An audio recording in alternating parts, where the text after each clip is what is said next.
I'm from Palmdale, California. Lived here through my childhood, went to high school here. I'm the oldest of 3 siblings. I enjoy traveling, meeting new people. I enjoy reading, writing, and baseball as well. Big Dodger fan. People are often surprised to find out that I've just spent the last few years working for President Obama in Washington, D.C. Sorry. Did you want me to just talk about my background here in Palmdale, or? Well, I graduated high school in 2007. I ending up at California State University, Monterey Bay, to pursue a business degree. You know, I'd always been kind of interested in politics. And so my junior year, I applied for this program called the Panetta Institute Congressional Internship Program. And that was run by Leon Panetta and his wife, Sylvia, who at the time, Leon was the CIA director. He would then go on to be the President's Secretary of Defense. And he has this great program where every year, one student from every California State University gets to go to Washington, D.C. and intern with a member of the California delegation. And so I applied for that, thinking I didn't really have a chance as a business major. You're like, oh, they probably only take poli-sci majors and history majors and things like that. But made my way through the interviews and was selected by my president of the university. And so I went to Washington for a semester. And I credit that experience with really opening my eyes to the type of issues and work that I wanted to be involved.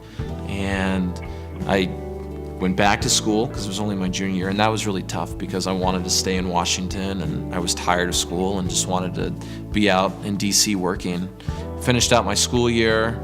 I had begun interning for a company out in Monterey called C.H. Robinson. But in my final semester of school, I actually applied for a White House internship. And I kind of ran through the same motions in my head that I did for the congressional internship of, I probably don't have a chance, I'm a business major, I come from a small school. But I applied.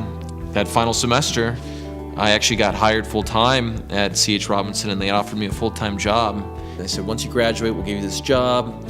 Here's your benefits, here's your money, here's what you're gonna do. You're gonna do sales, it's gonna be great. And I was like, awesome, I got a job post-graduation. This is what every kid wants. Believe it or not, I was actually at C.H. Robinson when I got a phone call from an unknown number. I said, well, that's typically pretty rare, so let's take it. So I actually went into the bathroom, accepted the phone call, and they said, hey, Stephen, congratulations. We want to offer you a White House internship. And that, I was just elated. I remember just being in the bathroom and being like, yes, this is my ticket out of here. I'm going back to Washington. This is awesome. I remember going back and being like so thrilled, but I really couldn't tell anybody because there was the right way to do it. And the next day I told my boss, I said, hey, I just want to let you know I've appreciated the opportunity to work here. I know I've already accepted that job, but I also applied to a White House internship, and they just let me know that I got it starting in January. And he said, remember, I'll never forget, he looked me in the face, he's like, you're making the biggest mistake of your career. And I remember thinking, I'm like, here I am, 21 years old, I just worked for you for 10 months, like, I'm getting ready to go to Washington, and this is how you're gonna talk to me as I'm out the door. And so that made my decision a lot easier, and I was ready to start that next adventure.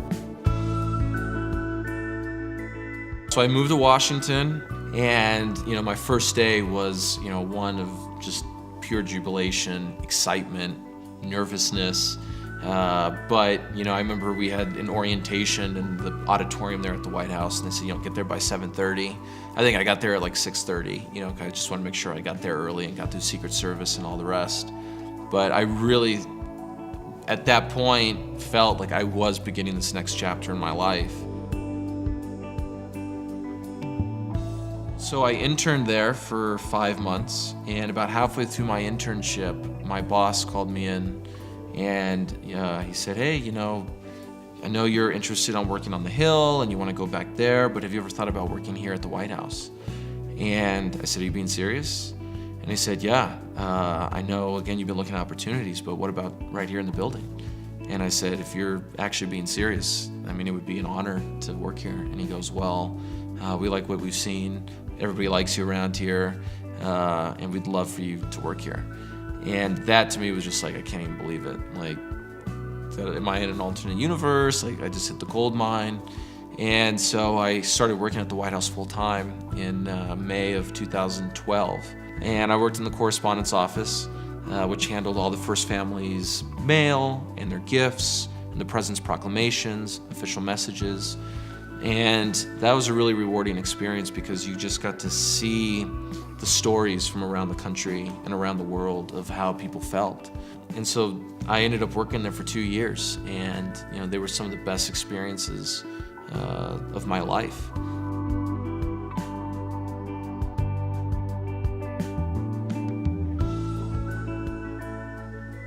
Some of you have given up much bigger paychecks. All of you, at some point, have made sacrifices in terms of time with your family, or being able to make the soccer game, or being at the birthday party.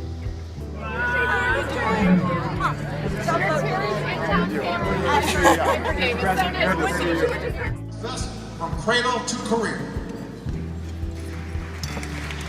So, the point I want to make is the progress we've made has been hard. Sometimes it's been slower than we want, but that progress has been steady and it has been real. We have done big things together, and we're going to do more.